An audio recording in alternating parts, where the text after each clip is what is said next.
Hello, everyone. My name is Jose, and I work as a guide for the Central Park Conservancy.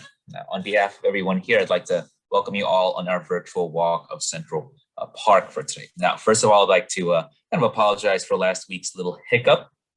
We were experiencing some technical difficulties and we weren't able to come to you all live, but rest assured our virtual programs are now up and running again as normal. Now, before we begin, just a bit of housekeeping. Now, you can use, all participants are muted, but you can use the chat features to say hello and comment. If you have any questions, you can use the Q&A function, and my colleagues, Ryan and Juan, will answer any questions as we go along. Of course, feel free to let us know in the chat where you're coming from. Now, the images you're going to see today were actually taken last week by my fellow guide, Ryan. But you'll also see some historic images, and these are going to be taken from the photo archives of the Library of Congress, the New York Public Library, and the New York City Parks Department. And as you can see, closed captioning has also been enabled. So if you don't want to see any captions, simply press the closed captioning button, the CC button, and subtitle settings at the bottom of your screen, and you can turn those off that way. If you haven't heard of the Central Park Conservancy before, basically we are the nonprofit that's tasked with taking care of the park. And basically we've been doing this since 1980. Now, our official mission is basically to preserve and celebrate Central Park as a sanctuary from the pace and pressures of city life, enhancing the enjoyment and well-being of all. Okay, so before we begin, let's go over our route for today. So we're going to head in from Central Park West and 66th Street, and we're going to follow the pathway just south of the Transverse Road, and we'll be looking at some of the landmarks there before going on to the mall itself. Then we're going to head up that formal promenade, and we're going to explore some of the statues and beautiful trees in that area, and then we'll make our way over to the music grounds and end things off at Rumsey Playfield. So let's actually start off right here on this gate at 66th Street. And this is basically right by the Transverse Road. Now, there are about 20 named gates in the park, and usually they have names like Mariners Gate, Merchants Gate, or Scholars Gate, but this one actually isn't one of them. Just a little further down, we come to this archway, and this actually carries street traffic towards the Transverse Road, where it can make its way through the park and out Fifth Avenue over on the east side. Much like the gate we just entered through, this archway is actually also unnamed, like the park's 30-plus bridges and arches, which have names like Bow Bridge and Winterdale Arch. I find the fact that both the arch and the gate that we just passed by don't have any names to really be kind of a curious thing. Maybe it's just this area, who knows? Now, after making a left turn past the arch, we come to our first major intersection. We're now crossing West Drive, which once carried cars and automobiles, but these days is pretty popular with runners and cyclists. We definitely want to make sure that, of course, we're careful when we're crossing the drives of the park. They get really, really busy, especially when the weather is nice and all the visitors are out.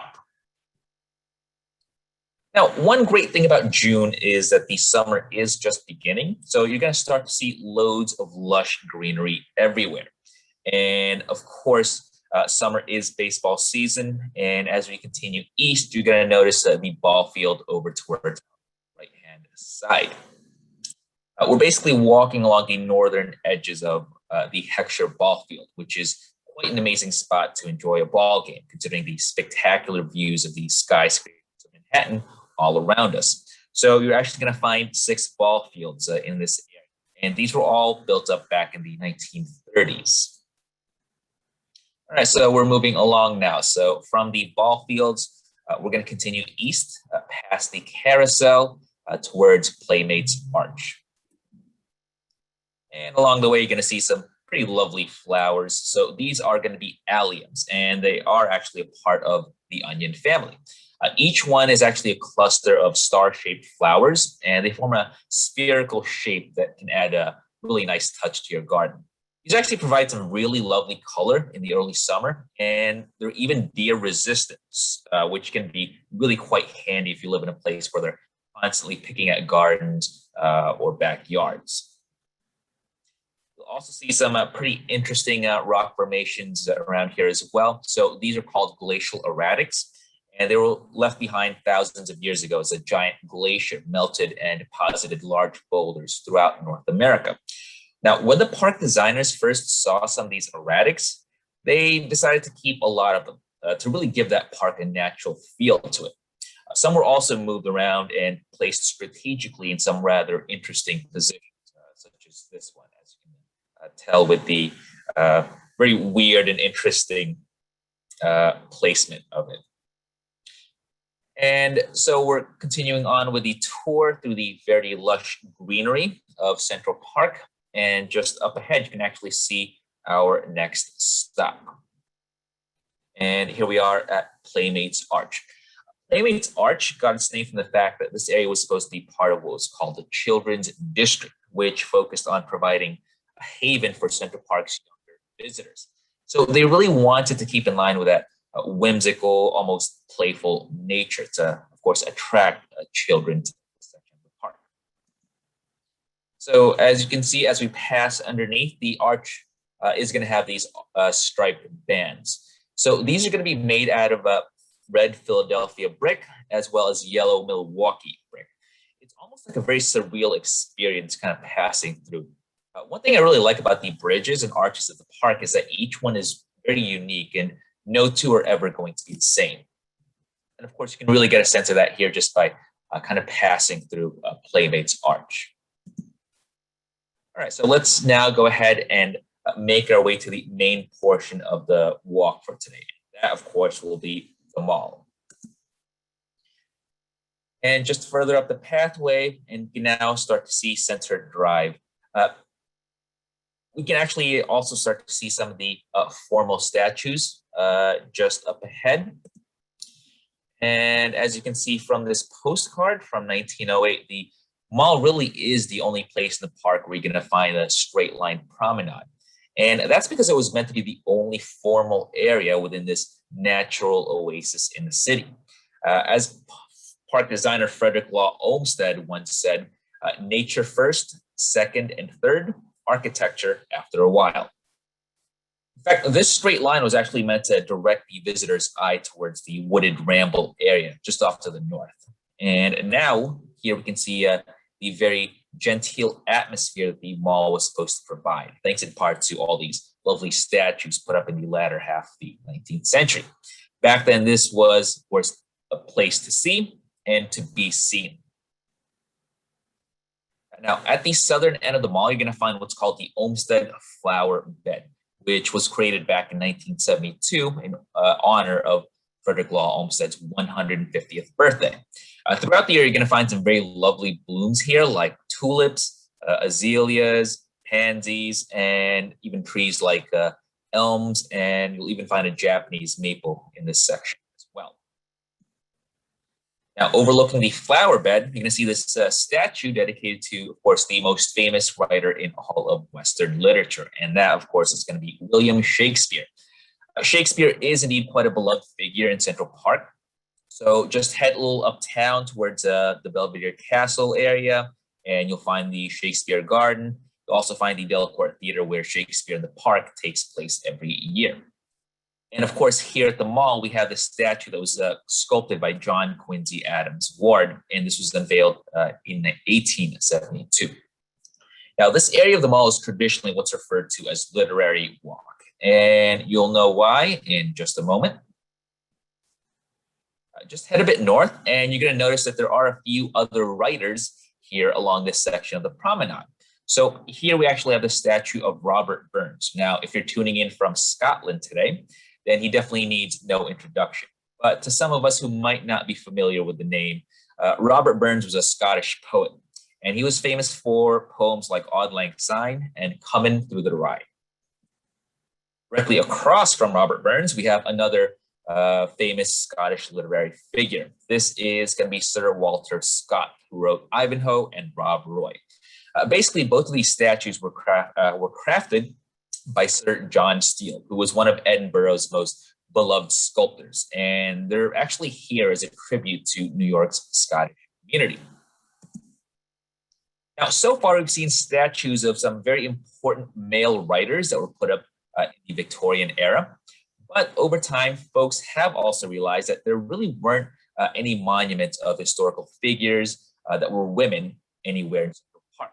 So just within the last few decades, a few organizations like the group Monumental Women, they've actually come together to balance out this disparity.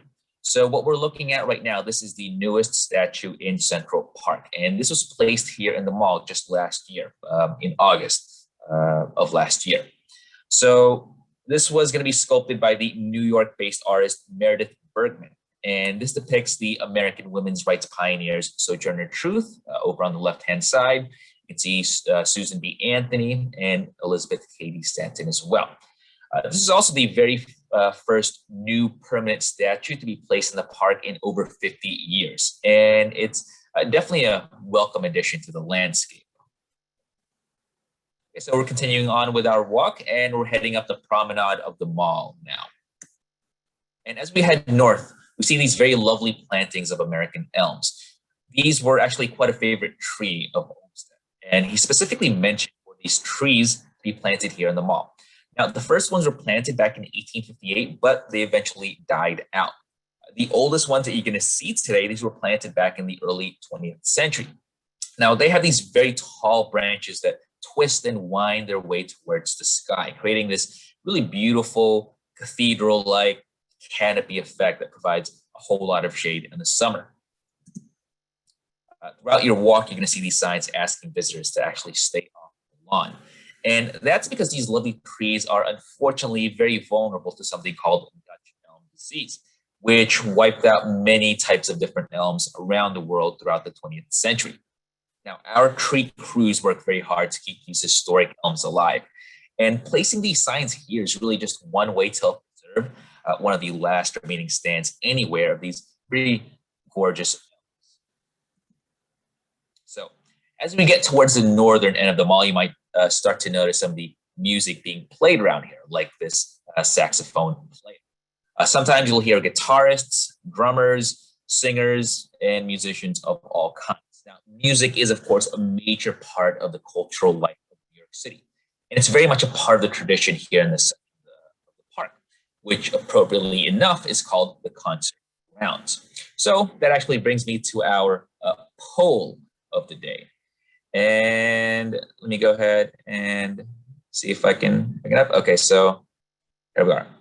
So the poll for today is, do you have a favorite spot in the park to hear music? There are definitely, of course, a few spots or quite a few spots here that musicians like to gather around it. But I kind of like to stick with the classic, and I definitely enjoy the atmosphere of the mall. I mean, first of all, you're surrounded by these gorgeous statues, the American elms, and of course, you're also surrounded by visitors of all types. So you can have visitors from around the planet, and of course, visitors from New York City as well.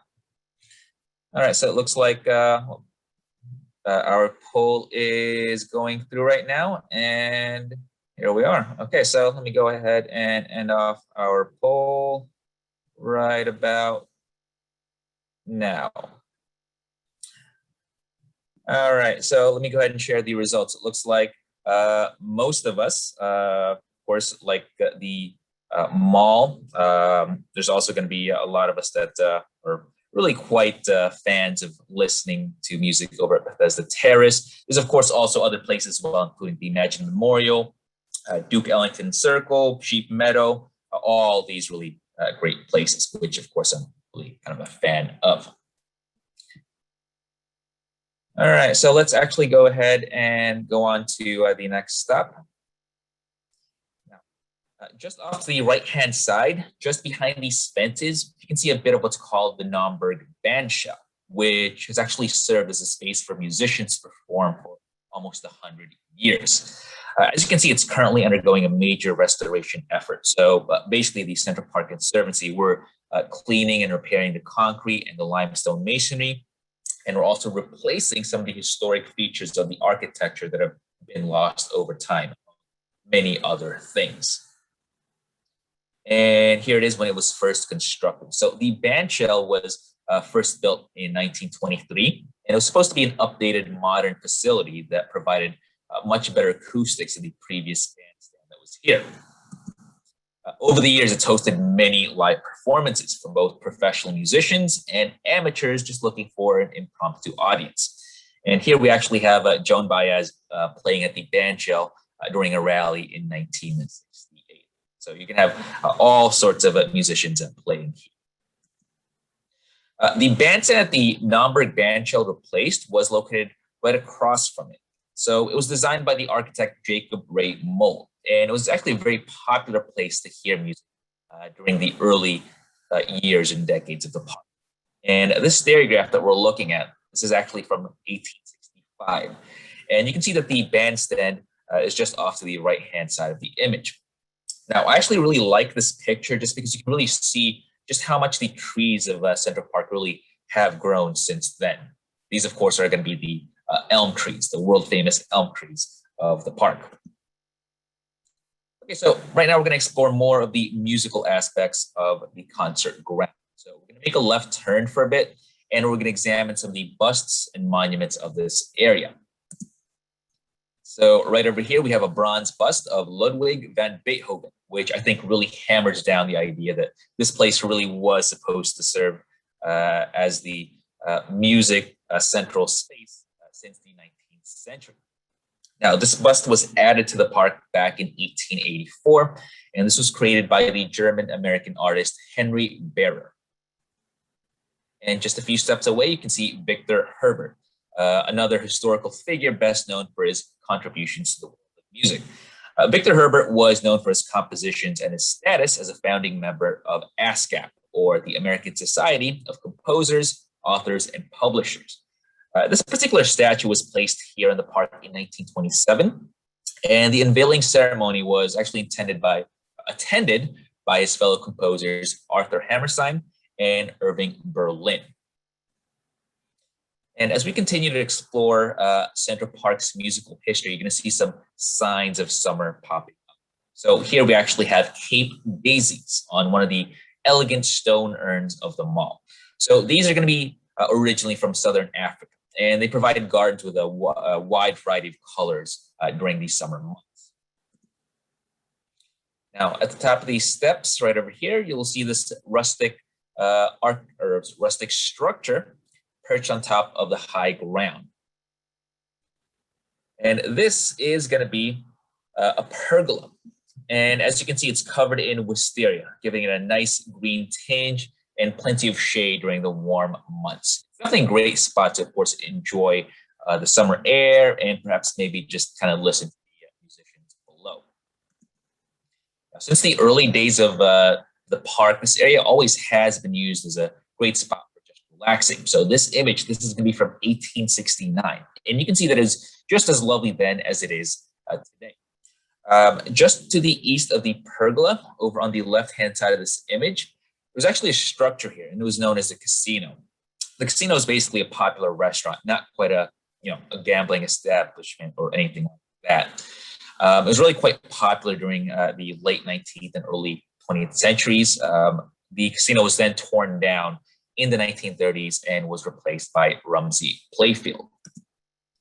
And here's what the site basically looks like today.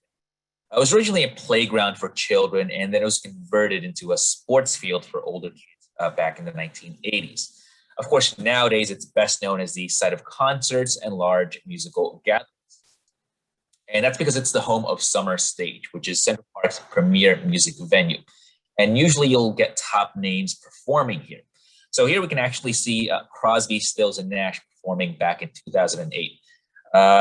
Neil Young wasn't actually part of the lineup that year, though. Sometimes he'll pop in and out of that band. But anyways, just really kind of look at the size of that stage. It's very much different from the old bandstand that used to be on the mall. I think concerts really have changed over the decades here in the park, and you can really see that with the kind of the evolution of the types of music venues that we have here in the park. Now, in case you were wondering, yes, Summer Stage is actually slated to return this summer with live performances, as you can tell from the setup here in the playfield. And I think that's really great because it really brings the mall back to its historical purpose as a concert ground filled with lively music. So with that, let's actually end off our walk right over here. And of course, I thank you all so much for joining me on our weekly walk. Now, we do have some programs coming up. Next week, our weekly walk is going to be over at the pond. And we also have a virtual tour of the Belvedere. And that's going to be happening at Tuesday at 3 o'clock. So don't forget to check those links out down at the chat. We also have, of course, in-person tours. So definitely check our website as well. And I am going to leave the room open for any last final questions. But otherwise, from the Central Park Conservancy, stay safe and be well. Have a good day, folks.